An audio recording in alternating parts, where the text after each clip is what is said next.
Good morning friends, Dhaka देवी PG college की online classes में आप सभी विद्यार्थियों का एक बार फिर से हार्दिक अभिनंदन है। मैं इतिहास में ताराब और आज मैं बीए पार्ट फर्स्ट ईयर के इतिहास के विद्यार्थियों को प्राचीन भारत के इतिहास के बारे में जो सेकंड पार्ट में बनाना जा रहा हूँ ना, बिल्कुल ध्यान से देखना। देखो, प्राचीन भारत का इतिहास, प्राचीन भारत का इतिहास। इससे पहले मैंने एक वीडियो बनाया था और मैंने उस वीडियो में बताया था कि इतिहास को 3 भागों में बांटा गया था। इतिहास को 3 भागों में बांटा गया था कि विद्वानों ने इतिहास को भली भांति से समझने के लिए इसका 3 भागों में वर्गीकरण किया था, जिसमें मैंने आपको बताया था कि पहला है प्रागैतिहासिक काल, प्रागैतिहासिक काल, प्रागैतिहासिक काल। दूसरा है आद्य ऐतिहासिक काल, दूसरा है आद्य ऐतिहासिक काल।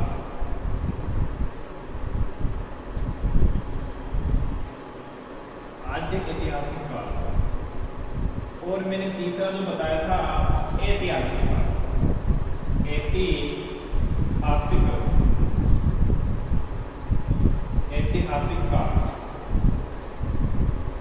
इतिहास को भली भांति से समझने के लिए विद्वानों ने इसको 3 भागों में बांटा था।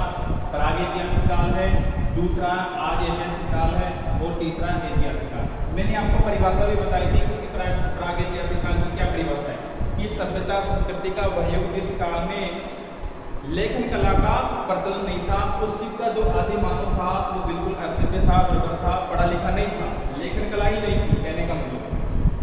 फिर मैंने आदि ऐतिहासिक काल की परिभाषा बताई थी कि सभ्यता संस्कृति का वह युग जिस काल में लेखन कला का प्रचलन था।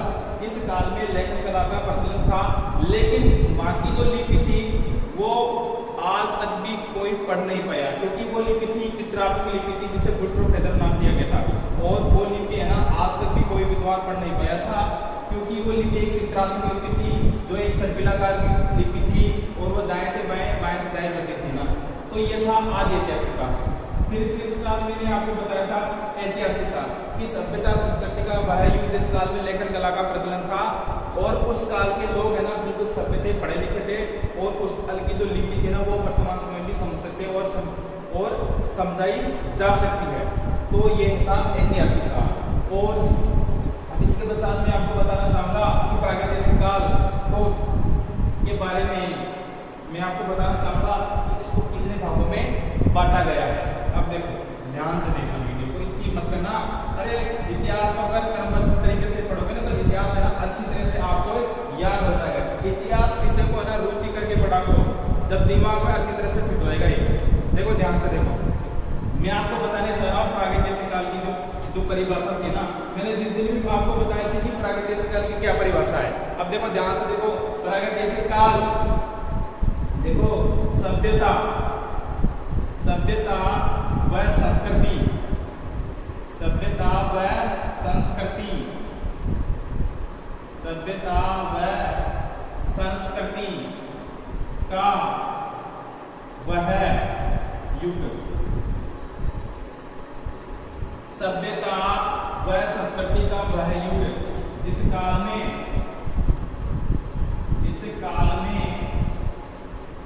लेखन कला का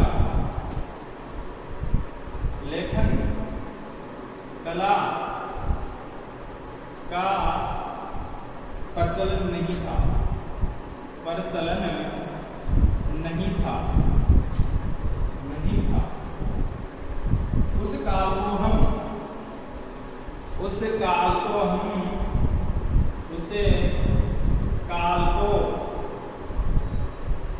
उस काल को प्रागैतिहासिक काल कहते हैं। प्रागैतिहासिक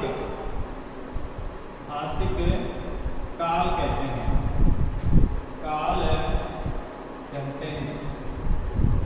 एक बार फिर से समझिए कि सभ्यता व संस्कृति का वह युग जिस काल में लेखन कला का प्रचलन नहीं था और उस काल को हमें प्रागैतिहासिक काल के नाम से जानते हैं। अब आगे देखो, ये तो इसकी परिभाषा हो गई है ना, और अब आगे चलते हैं कि प्रागैतिहासिक काल को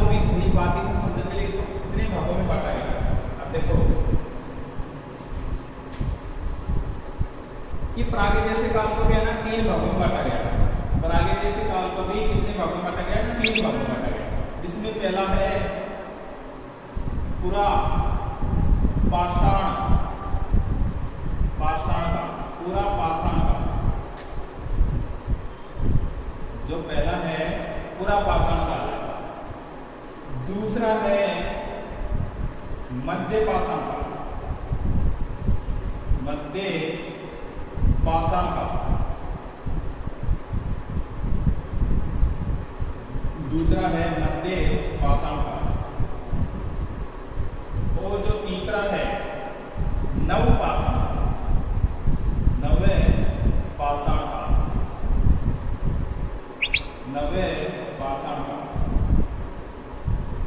अब देखो कि प्रागैतिहासिक काल को भली भांति से समझने के लिए, भली भांति से समझने के लिए इतिहासकारों ने इसका विभाजन किया था कि पूरा पाषाण काल है, मध्य पाषाण काल है और नव पाषाण काल है। अब देखो ध्यान से देखो ना, पूरा पाषाण काल, पूरा पाषाण काल का जो वैज्ञानिकों ने, विद्वानों ने जो समय निर्धारित किया था वो था अज्ञात काल से, अज्ञात से 8000 ईस्वी पूर्व, 8000 ईस्वी पूर्व। देखो ईसा पूर्व एक होती है ईस्वी पूर्व और एक होता है ईस्वी, एक होता है ईस्वी। इससे एनो डोमिनी एडी बोलते हैं, एडी, और इसे बोलते हैं BC, before the Jesus Christ. यानी कि ईसा पूर्व जो हमेशा उल्टी गिनती की तरह चलती है, उल्टी गिनती की तरह चलती है, और एडी आगे बढ़ती है, ये तो माइनस होती है और ये प्लस होती है। जैसे बात करते हैं कि सिकंदर ने यूनान का एक महान आक्रांता, एक शासक था जिसने विश्व विजय की योजना बनाई थी। तो सिकंदर ने भारत पर है ना 326 ईस्वी पूर्व में आक्रमण किया। सिकंदर ने भारत पर, जैसे कि मैं एग्जाम्पल दे रहा हूं आपको, ईसा पूर्व 300 ईस्वी पूर्व में सिकंदर ने भारत पर आक्रमण किया था। कि सिकंदर यूनान का एक महान योद्धा था और जिसने सिकंदर ने 300 ईस्वी पूर्व भारत पर आक्रमण किया था। फिर 323 ईस्वी में भारत पर आक्रमण करने के पश्चात वो वापस लौट गया था और 323 ईस्वी पूर्व में उसकी मृत्यु हो गई थी। यानी कि 3 साल बाद पीछे चले गए ना, तो ईसा पूर्व हमेशा उल्टी चलती है। और ये ईसा पूर्व ईसा मसीह के जन्म से प्रारंभ हुई थी। ईसा मसीह का जन्म है 6वीं शताब्दी ईस्वी पूर्व हुआ था। 6वीं शताब्दी ईस्वी पूर्व हुआ था। ईस्वी पूर्व हुआ था, ईसा मसीह का जन्म 6वीं शताब्दी ईस्वी पूर्व हुआ था। और तभी से ही उसकी पहले की जो घटना है वो तो ईस्वी पूर्व में जानी जाएगी और उसकी बाद की जो घटना है ना वो ईस्वी में जानी जाएगी। तो कहने का मतलब है कि ईसा पूर्व हमेशा माइनस होती रहती है अपने साल से, और ईस्वी है ना वो प्लस होती रहती है। अब देखो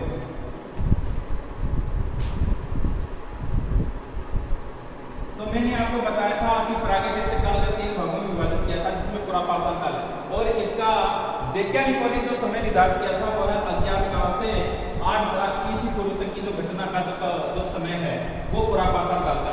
और पूरा पाषाण काल से तात्पर्य है कि ईस्वी का जो मानव था वो पाषाण युगीन इसलिए कहते हैं क्योंकि ईस्वी का जो मानव था वो उनके द्वारा बनाए गए औजार वो पत्थरों के थे, और पत्थरों के गुफाओं में, नदियों के किनारे या किसी गहरी खाइयों में रहते थे वो, और अपना जो शिकार के माध्यम से मांस भक्षण करके है ना अपना जीवन व्यतीत करते थे।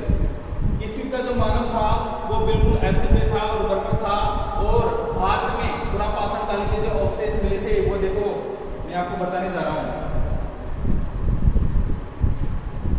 भारत में पूरा पाषाणकालीन सभ्यता के जो अवशेष मिले हैं, देखो भारत में पूरा पाषाणकालीन सभ्यता के जो अवशेष मिले हैं वो देखो कौन कौन से स्थान पर थे। तो भारत में है नर्मदा घाटी, भारत में है नर्मदा घाटी और सोहन घाटी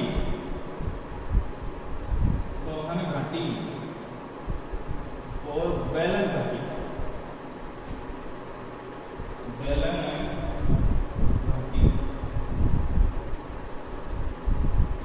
नर्मदा घाटी, सोहन घाटी और बेलन घाटी, इन स्थानों पर पूरा पाषाणकालीन मानव के अस्थियों के अवशेष मिले थे और उनके द्वारा बनाए गए औजार के भी अवशेष मिले थे।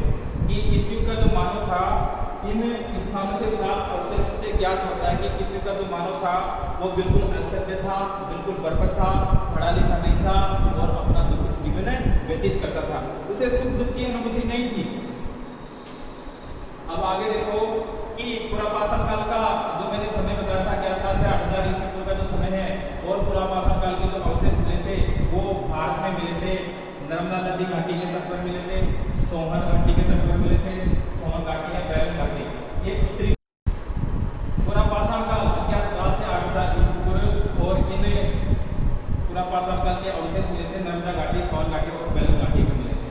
और इस युग के जो बेलन घाटी में मिले थे तथा भोपाल के निकट भीमबेटका का नाम एक गुफा है। भोपाल के निकट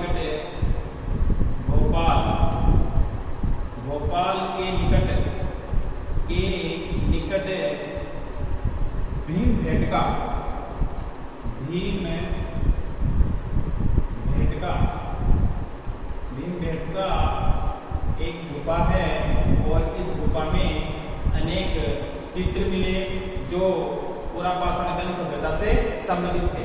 कि भोपाल के निकट एक भीमबेटका नाम की एक गुफा थी और इस गुफा में ना पुरापाषाणकालीन सभ्यता के अवशेष मिले, चित्र मिले थे। और इन स्थानों पर पुरापाषाण काल के अनेक औजार मिले थे जिनमें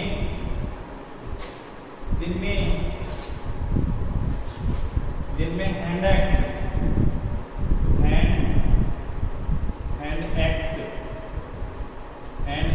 था, क्लीवर, स्क्रैपर,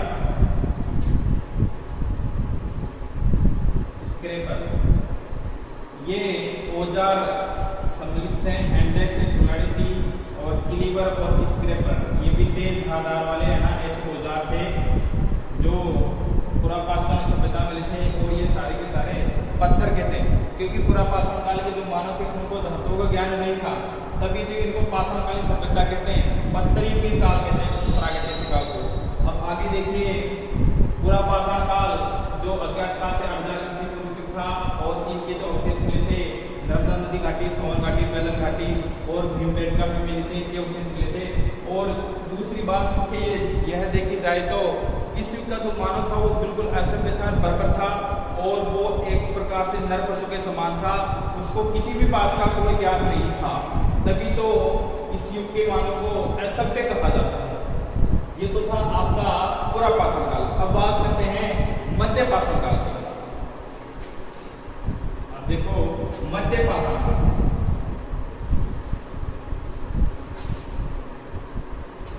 इतिहास के इस चैप्टर में मध्यपाषाण काल की जो शुरुआत होती है, मध्यपाषाण काल, मध्यपाषाण काल का जो समय निर्धारण किया था वैज्ञानिकों ने 8,000 ईस्वी पूर्व से, ये गिनती है ना, ये माइनस में चलती है, 8,000 ईस्वी पूर्व से 4,000 ईस्वी पूर्व तक है। जो प्रागैतिहासिक काल का जो द्वितीय चरण है, जो दूसरा बिंदु है मध्यपाषाण काल, और मध्यपाषाण काल का वैज्ञानिकों ने जो समय निर्धारित किया था वो 8,000 ईस्वी पूर्व से 4,000 ईस्वी पूर्व तक का जो समय दिया था उन्होंने। अब देखो मध्यपाषाण काल का जो मानव था वो थोड़ा बहुत कुछ सभ्य था। इस का जो मानव था सभ्य था और उनके द्वारा बनाए गए औजार छोटे थे, तभी से इस काम को माइक्रोलिथ कहा जाता है। उनके द्वारा बनाए गए औजार जो छोटे थे और इसको माइक्रोलिथ कहते हैं,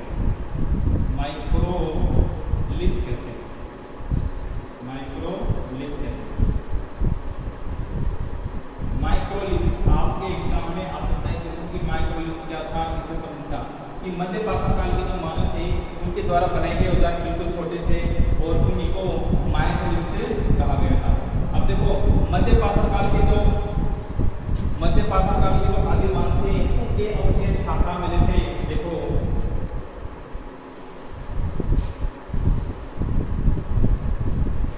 उनके अवशेष मिले थे आदमगढ़, आदमगढ़, आदमगढ़ है,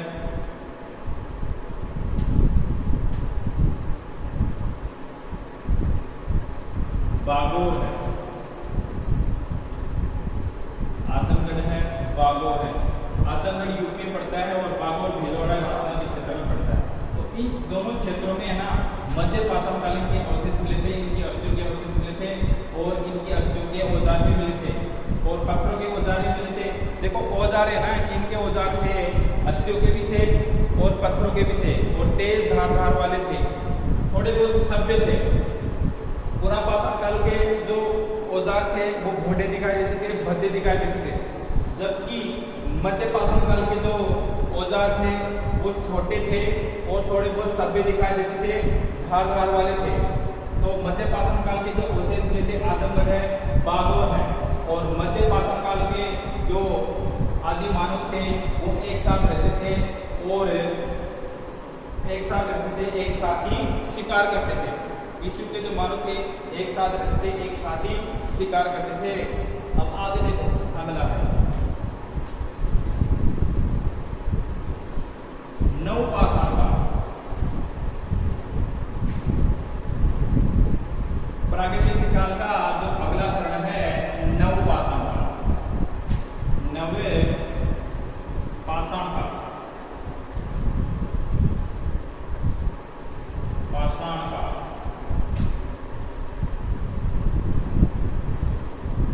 प्रागैतिहासिक काल का जो अगला चरण है नवपाषाण काल और नवपाषाण काल का जो वैज्ञानिकों ने, जो इतिहासकारों ने जो समय दिया था वो देखो 4000 ईसी पूर्व से 2500 ईसी पूर्व तक, ईस्वी पूर्व तक। अब देखो नवपाषाण काल के आदि मानव की एक मुख्य विशेषता यह थी कि इस युग का जो मानव था बिल्कुल सभ्य दिखाई देता था, नर पशुओं से अलग था। कहने का मतलब है कि पूरा पाषाण काल के जो मानव थे ना उन सभी मानवों से बिल्कुल अलग था और सभ्य दिखाई देता था, समूह में रहता था, घर बना करके रहने लगा था और अपनी जीविका चलाने में काफी वो समर्थ था। अब देखो इस युग के जो मानव के अवशेष मिले थे वो महरणगढ़ में, महरणगढ़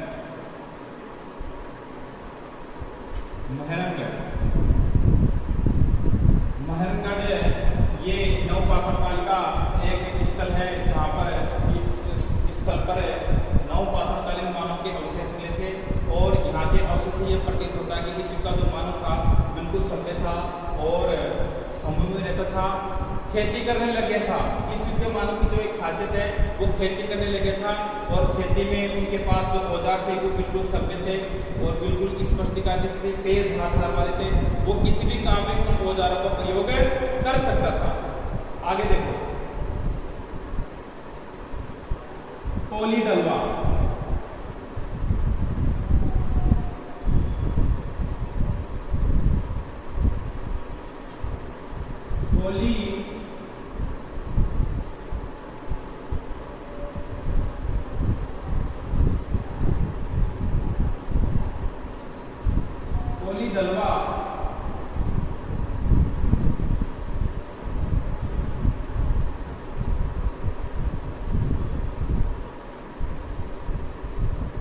कोली डलवा एक ऐसा स्थान था जहां पर प्रथम कृषि के साक्ष्य मिले। तो कुल मिलाकर कहने का मतलब है कि नवपाषाण काल का जो मानव था वो बिल्कुल सभ्य दिखाई देता था और इसके द्वारा बनाए गए औजार बिल्कुल सभ्य थे और तेज धार वाले थे और वैज्ञानिकों ने जो इसका समय निर्धारण किया था 4000 ईस्वी पूर्व से 2500 ईस्वी पूर्व तक का जो समय निर्धारण किया।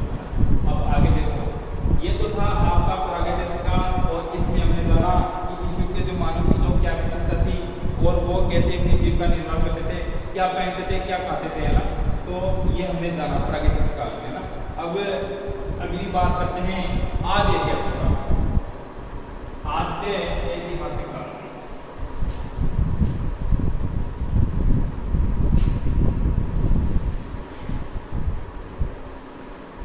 आद्य ऐतिहासिक काल।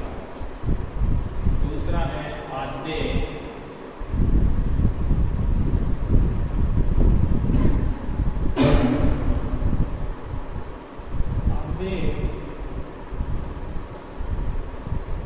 ऐतिहासिक काल।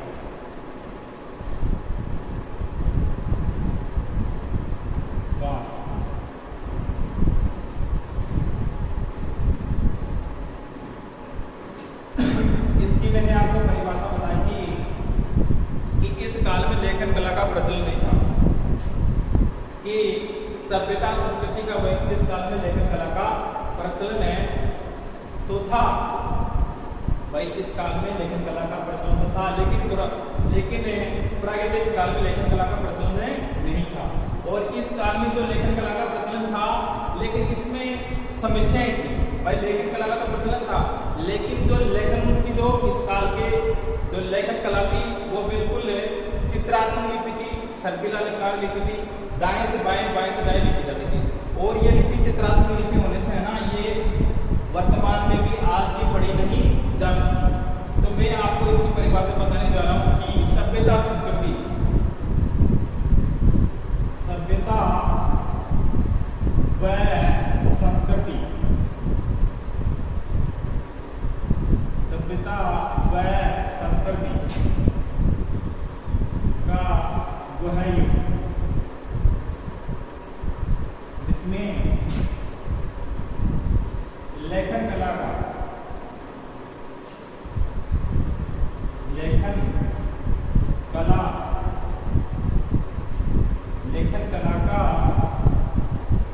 प्रचलन था,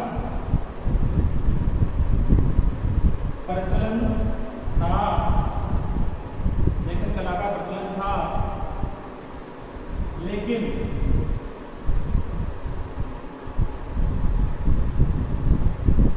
इस काल की लिपि को, इस काल की लिपि पढ़ने में असमर्थ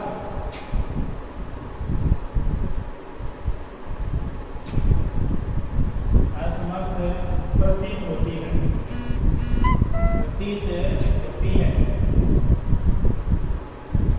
देखो आद्य ऐतिहासिक काल सभ्यता संस्कृति का वह जिस काल में लेखन कला का प्रचलन था, लेकिन इस काल की लिपि पढ़ने में असमर्थ है, क्योंकि इस काल की जो लिपि थी, अब देखो ध्यान से, इस काल की जो लिपि थी,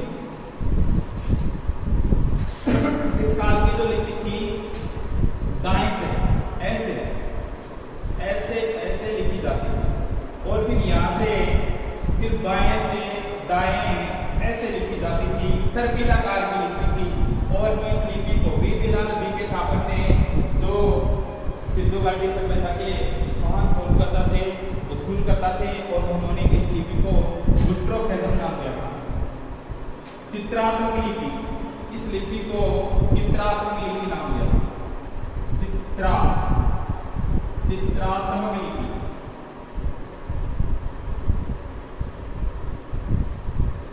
चित्रात्मक लिपि नाम दिया, चित्रात्मक लिपि नाम दिया। अब देखो आद्य काल को भी दो भागों में बांटा गया। आद्य काल को दो भागों में बांटा गया था, एक तो थी सिंधु सभ्यता, एक तो थी सिंधु सभ्यता और दूसरी थी वैदिक सभ्यता। दूसरी थी वैदिक सभ्यता, वैदिक सभ्यता। सिंधु घाटी सभ्यता के लोग भी पढ़े लिखे थे और वैदिक सभ्यता के लोग भी पढ़े लिखे थे।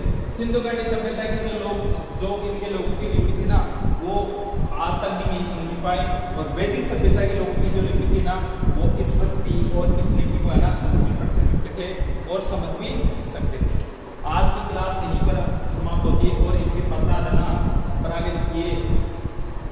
आदि ऐतिहासिक काल का